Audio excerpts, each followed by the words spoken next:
Brash, cocky, stubborn, manipulative, and impossible to deal with. That's how a lot of people describe Dana White. And yeah, over the years, he's had his fair share of beef with some of the biggest UFC legends, and many call it straight up toxic. But just how toxic is he? Let's hear what the legends have to say.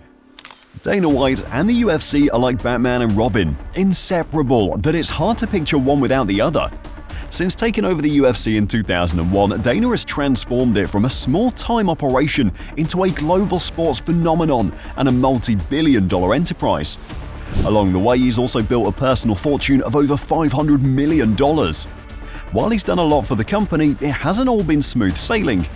Dana's been known to use extreme measures to get what he wants from fighters, even if it means crossing into toxic territory.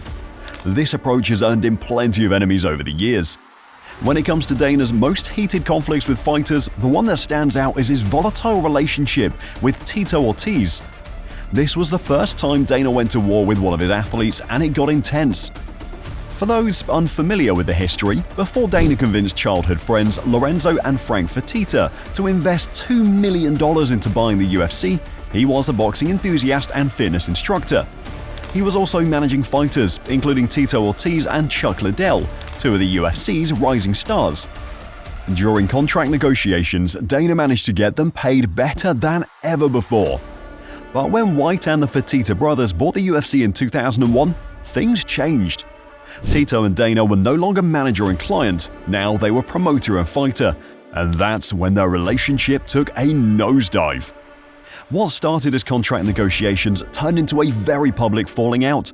There were even rumors of a clash on a private jet, and it escalated to the point where they both agreed to settle their beef in the ring with a real boxing match.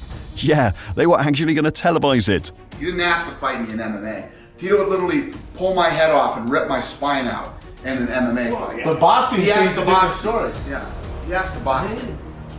Both Tito and Dana went after each other hard, but since Dana was the boss, it was clear how things would end. Even though Tito was one of the UFC's biggest stars, headlining fight after fight, he eventually left for Bellator. His reason?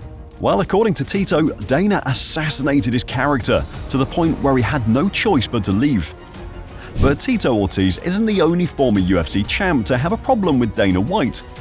Next up is one of the greatest UFC champions of all time, Demetrius Mighty Mouse Johnson. DJ isn't your average fighter. He's a guaranteed spot on MMA's Mount Rushmore, no matter how you rank it. Back when he was the UFC flyweight champion, DJ was so dominant that it actually became a problem for Dana. With little to no competition for him, the flyweight division wasn't exactly profitable, and Dana even considered scrapping the whole division. Like I say, when the stuff at home was going on the way it was with my ex, and the way Dana treated me. That's where his tension with DJ began. Things really blew up when Dana pushed for a super fight between DJ and bantamweight champ TJ Dillashaw after DJ had already defended his flyweight title 10 times. The kicker? DJ claimed Dana tried to lowball him on pay and threatened to dissolve the entire flyweight division if he didn't take the fight with Dillashaw. Negotiations fell apart because DJ wasn't backing down, and that's when he decided to go public with a letter. In it, DJ said, "For years I've been a company man and kept quiet, accepting fights, doing as they asked, and always remaining humble and grateful for the opportunities provided to me through mixed martial arts. This is how I was raised through the sport. Unfortunately, UFC's mistreatment and bullying has finally forced me to speak out." He continued, "The UFC has failed to market and promote me appropriately. Prior to my last fight, where I tied the record for the most consecutive successful title defenses, we waited to repost UFC social media posts about me from their Facebook page. There weren't any posts until a few days into fight week. Then there were a total of 2 posts. In comparison to others who they promote across their social media platforms, they failed to do their job in promoting me, and that monumental event. In my recent conversations, Sean and Dana have confirmed UFC's lack of desire to put any effort into promoting us. After that, it was only a matter of time before things came to an end. In what was a shocking move at the time, the UFC traded Demetrius Johnson to one championship for the then undefeated welterweight Ben Askren. And speaking of Ben Askren, he's got a thing or two to say about Dana White as well. While everything looked friendly when Askren was traded to the UFC for Demetrius Johnson in 2018, don't be fooled. Askren's relationship with Dana has been rocky long before that. Back in 2013, Askren was one of the most talked about fighters outside of the UFC. He entered the MMA scene in 2009 with a stellar wrestling background, including 2 NCAA Division I national titles, a gold medal in the US National Championships, and an appearance in the 2008 Summer Olympics. By 2013, he was 12-0 in his prime and had defended his Bellator welterweight title 4 times. When his Bellator contract ended after a TKO win over Andrei Koreshkov on July 31, 2013, Askren expected to make the jump to the UFC. But despite his impressive record, the UFC gave him what he described as an obscure offer. Later that day, Askren's manager informed him that the UFC had pulled their offer altogether. Feeling wrong, Askren accused Dana of being a bold-faced liar. Dana hit back on Twitter with a comment, "When Ambien sleeps, it takes Ben Askren. Most boring fighter in MMA history.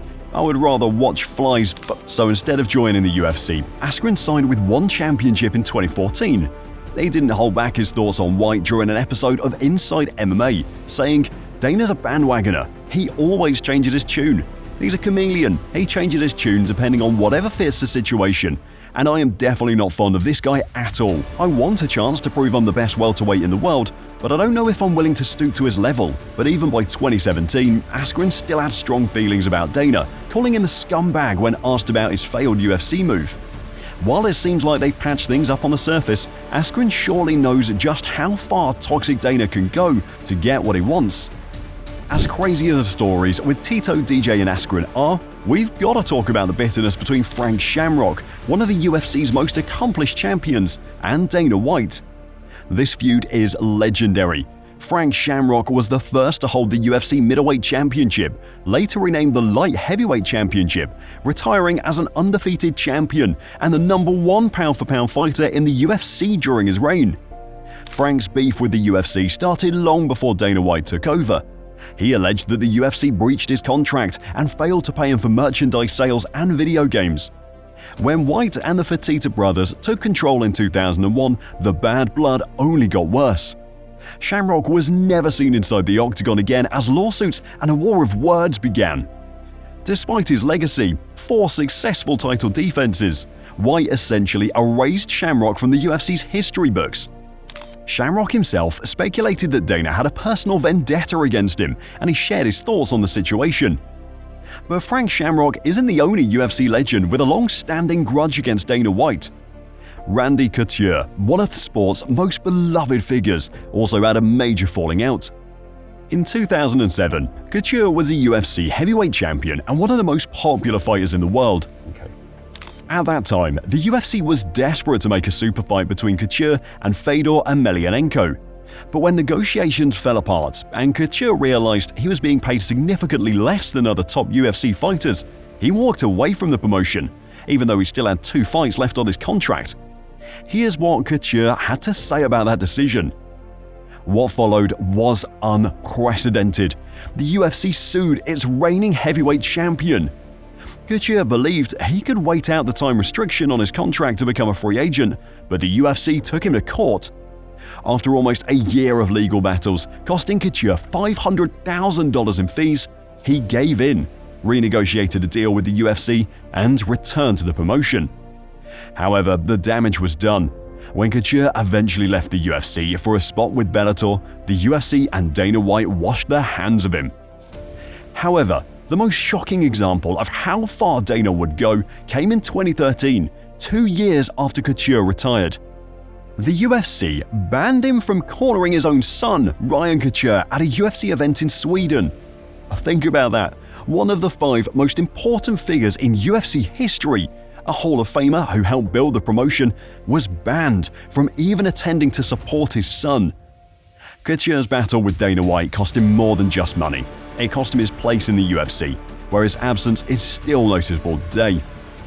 Love him or hating, there's no denying that the UFC wouldn't be where it is today without Dana White. Sure, some people are now calling him the company's biggest liability, but he'd definitely argue otherwise. And honestly, he's got some solid reasons to back that up, as he's been an instrumental figure in turning the UFC into a global powerhouse, even if his methods stir up plenty of controversy. What do you think? Is Dana White really that bad, or is this just part of how the fight business operates? Let me know your thoughts in the comments section below, and if you had a blast watching this, smash that like button. And don't forget to subscribe and hit the bell icon so you're always the first to know when we drop more UFC content.